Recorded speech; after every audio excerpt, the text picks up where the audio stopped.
But it's all changed now. We've been at it for 5 years, concentrating doing our own shows, writing songs for the movies, writing songs for the American TV shows. Some songs accepted for soundtracks on movies as well. Okay. Which is Can you give me an idea of one? The movie that we did was called Dust, a British independent movie, directed by Adam Mason. He's doing well in Hollywood now. And then he went over to Hollywood, and I got an email from him asking if he can use one of the tracks for a TV. It's new digital TV shows, but it's like a commercial as well. But it's like a little thing, promoting a car, American car, but it was a TV series as well. So I sent him The Day the Clown Cried. He loved that one. And then, was it The Day of the Hangman? I think The Day of the Hangman. Just by chance, I sent him A Day of the Hangman. And he thought, oh brilliant, can we use this as well? I'm going to rewrite the script so I can use it in the scene, and he used that as well. It's called Lucky Chance, wasn't it? The film was called, the TV series was called Lucky Chance, about a detective and everything. It was quite good actually. So, proud of that. Yeah. How many albums have you produced? Well, we're on CD14 at the moment, but before that, of course, we still had the old vinyl. I mean, a lot of people out there wonder what vinyl are. Yeah. Cassette, singles, wasn't it? You know what I mean? This is cassette singles. We've got the 2 of our songs put on a country compilation album. Yeah, that went well. Japan, that got to number 6 in Japan, didn't it? So, proud of that. So it'd be fair to say that you are well known worldwide. In the scene that we do, yes. You know what I mean? What is the furthest you've ever travelled? Because I heard you say you want to go overseas, so what's the furthest you've ever travelled? Well, we've been all around Britain. All around Britain. We've covered all around Britain. We've played. And is it when you're at a club or a pub, do they turn around and say, somebody turns around and says, oh, we need you, we would like to get you? Or how does it all work? What works, we send out gig flyers and band projects, bio and everything, and then we've got, like I say, we've got people that get in contact with us, festival promoters that know who we are, and that's how it works. And for our language, I'll go around and contact different promoters and agents. And but I see with me, Gay, I don't just do it for work's sake. I look at it, if I think the gig's going to be beneficial for us, I'll do it. If I think it's going to hurt the band, I won't do it.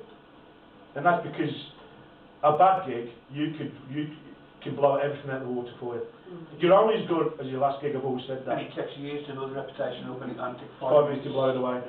So, you know, we do have to watch the sharks out there that do try and rip you off. And well, we've got good friends and promoters that want to do it, you know what I mean? Because we are 100% original. We are. Yeah. And I have had agents phone us up and say, hi Kerr, and we'd like you to do the show. I say, no problem, it's a deal, it's 100% original. Yeah, okay then, but we've got a drummer. Yeah? And a lot of venues don't want a drummer, do they? No, they just want you out for that. There's no cage for it. So we play mostly festivals that do original material, and we've got some great fans, we've got a good following. See, like you say, you can ask job blogs on the street, who's Kerr Donnelly? Even in my hometown, not everybody knows who we are. Because we're not global stars. We're not, you know what I mean? You might be doing something good because you've been around for going on 25 years. Well, you know, as I say, in our scene, you know what I mean? We're getting fans, and the fans love us for what we do. And that's what we do it for. Because, well, your good self. We write your song, you like it, and we say, yeah, we need DJs like you. But the point is, you'll like some other songs, you'll hate the others. That's fair enough. The ones that you like, you'll play. The ones you don't like, other DJs will play. And that's what we need.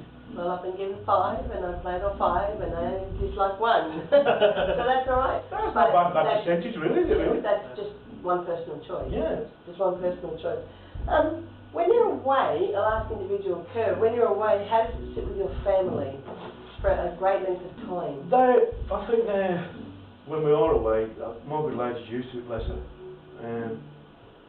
But the thing is, it is hard because it's a sort of thing, it's a love-hate relationship, yeah, to be honest with you, because you can't wait to get on the road, but once you're away from it, you want to go back home. If you can understand, there's nothing worse. You're sitting in a lonely bedroom, and even in a hotel room, or even like you say, if some gigs, you know what I mean, it's been on with the back in vans and different things, and it's a hard. What we try and do if we can we've even known to play down south, you know what I mean? You've known yourself. Travel Travel down 3.5 hours travel. We can get down there and we could be on last headlining, last one. We'll travel all the way back just so we can get back about 3 o'clock, 4 o'clock in the morning, which is hard and tiring. Yeah. But And then we're up again and we start the same the next day. You can understand? So do you rehearse nearly every day? When we, not every day, we can if we're not playing, like here you are now, I still get us back in. We played last week, recorded last week, we're back in again this week to get, so the rust doesn't get on. And that's how I am with it, that I'm always one way or the other. We do get together, don't we, mate, for someone and all that, and Andy's got his own drum studio, Mark's got his, and I've got, you know what I mean?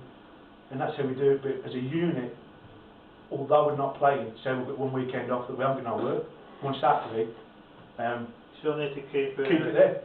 The engine oiled Yeah. for the performance, so you don't get staged. and then we can also come up with new ideas and Yeah. try new things out that we can then try on stage, and obviously if it works for Improve you. on the stage, Yeah. presence and stuff. And are you all married? Yeah. So how does it affect your Apart from children? Martin ain't quite like these. You're engaged. How does it affect the children? Oh, Dad's home now. I think my kids are used to it. My kids really, they don't bother with an eyelid. I mean, because it's different, it's just Dad. Now, my children have come to see me, we did it 2 years ago, the Christmas show? Yeah. They come, but, you know, it's just Dad, you know what I mean, and that sort of thing. It's like Dad does his thing. And that's it, you know what I mean? Yeah. Oh, Dad's number one. Yeah, okay, so. Yeah, it's to them, yeah, so what, you know what I mean? It's not the stuff I like, but that's just the way it is, you know what I mean? So, I think it's hard, I suppose, for the good ladies, but Lynn, bless her, you know what I mean? She's been used to it now for 24 years, so. She's going to be a special woman, I suppose, as well. Well, yeah, you know what I mean? She just, I think sometimes she's glad to get me in here. Now, I know you've already touched on this before, but does the band ever disagree? And what would you probably disagree the most on? Like, what makes They disagree to agree with me. Yeah, fair enough. And because the thing is, I do allow it to occur on the band. I'm not a control freak. I'm not. But the final decision has to come down to me, because there's no point in me doing a song if I don't like what we've done. So how we, like you just said about the writing process, myself and Mark write for Kerr. We're writing for Kerr. We've got to sell the song to Kerr. Kerr has got to like the song, he's not going to do it. We do have arguments. I mean, with Andy, we have arguments quite a bit, don't we, mate? Oh, yeah. We do it for his benefit, really. Because What would you argue about? his drummers, Sometimes they say, oh, I'll do a beat, and they say I'm doing it either too fast, too slow, and in my opinion, I reckon I'm not. So I say, well, no, in my opinion, I reckon I'm doing it right, and they say, well, we agree to disagree, don't we? We agree to disagree, So I guess I can help the because we all want the best. do a song for him? We all want the best for the song. Say sometimes you do get a little bit of friction where some ain't quite gelling. I get flustered, and sometimes we have to work at it until we get it right, and then everything's fine and dandy. We still have laughs and jokes afterwards. There's no real serious animosity afterwards. We just give you a pop and beat the 7 colours out of you, don't we? And kiss and make up afterwards and we're all friends. And do you ever pick on them for their playing? Like give them heaps? Oh, we all take the mickey out of each other. We're all good mickey takers, and I mean, obviously when As you know, we've got a good sense of humour. Yeah. when a wrong note is played on guitars, obviously that's not overlooked. Comments are made, and normally that's normally the old man, innit, when you think about it. And with my brother over there, sometimes we get the Cheshire Cat smile.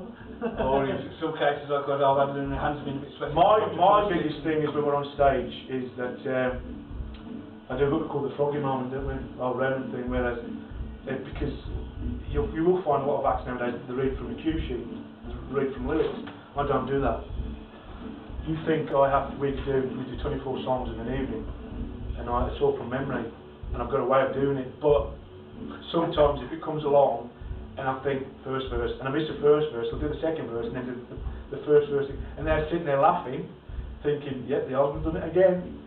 But then sometimes you'll get the audience, the fan, they'll think, yep, he's done it, and they'll have a laugh. But it's that sort, it's humour, it's hard work. I mean, you've got one chance only, and whatever happens, you've just got to carry on and go with the flow.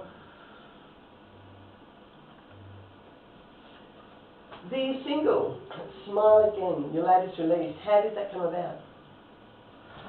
Well, the idea for that it came about from, and I can't go into too much, but different things from, you see people that are down, that are hurt, and you just wish that you could write a song for them. It's a heartbreak, it is a love song, heartbreak song, if you can, it's a hybrid really. Whereas you're an outside looking in, and you just want to see that person smile again. If I could do this for you, let me do this. But you're doing it from an outside looking in, but you're also doing it from the person. It's trying to get the person happy. And that's just all about it. I just want to see you smile again. You're unhappy? Let me make you smile again. And that's what it came about. And I don't know if I've asked you, how long did it actually take you to write the song? Me? 5 minutes, a day, whatever I feel. So We've been known to write a song. Like you say, I've said to Mark, we did one here, we did one in 3 minutes. So it's all on your feelings? The On the whole feelings. lot is on your feelings? I write as well. I write a lot of lyrics, and I can write them. I can put. I've got thousands of lyrics, and then I can just pull one out. I can give it to Mark. Say, Mark, this is for you. 9 times out of 10, I write for myself. I want to do it, but then I look at it. And I think, no, I'm going to give this to Marty. Or if I'm writing with somebody else, like Lee, who does the studio, or Andy, Andy will give me the lyrics or whatever. But Taz does it as well. Taz gives me a lot of lyrics, and every member of my own members that used to be in the band before, I've tried to get those involved in songwriting, so they can start to do a bit of songwriting. I'm like the teacher in a way. They give it to me and I'll change this, I'll add that, I'll do this, I'll do that. With Andy, Change it from a autobiography to a song. And it's down because if I like it, you could give me a set of lyrics now. If I like it, I'll do a song with you. But you are writing a song for Kerr Donnelly. It's got to be that because if I'm not, I've wrote songs I'm not happy with myself in the end. Because I have done a song. Mention no names. In the studio, that was great lyrics, great music, but when we came to record it, I hated it, totally hated it, and that will never ever see the light of day. Have you got any others tucked away, just waiting to come out? Oh yeah. Hundreds. With enough songs, you think 10 tracks, because I've got a book with enough new songs for another 40 new albums. So why don't you bring them out? Because there's a process of recording, so you have to schedule it over the year. I mean, for 25 years, not bad going. We've done 14 CDs. Plus EP. That's just in the last 15 years. That's 14 CDs. So that's one album nearly a year, which is good going. Right. Plus, we do more as downloads as singles. We release a lot as singles. We've got prior to a 10th year anniversary. Prior, what would that be? 1997. Yeah. Prior to 1997, there's another 10 years worth of recordings that we've got. On tape and vinyl that we've got that hasn't been released yet, reissued yet.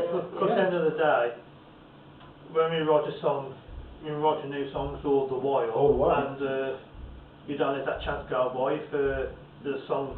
that really grips you and thinks this is... 2 weeks time, we're back in the studio again. We've just been in the studio the 3rd of April, recorded 5 plus the Christmas song I told you about to be released this year. We're back in again 4th of June. We're recording a full day, 7 songs. Now that is hard going. Normal recording sessions today, a lot of producers want you to do a song a day.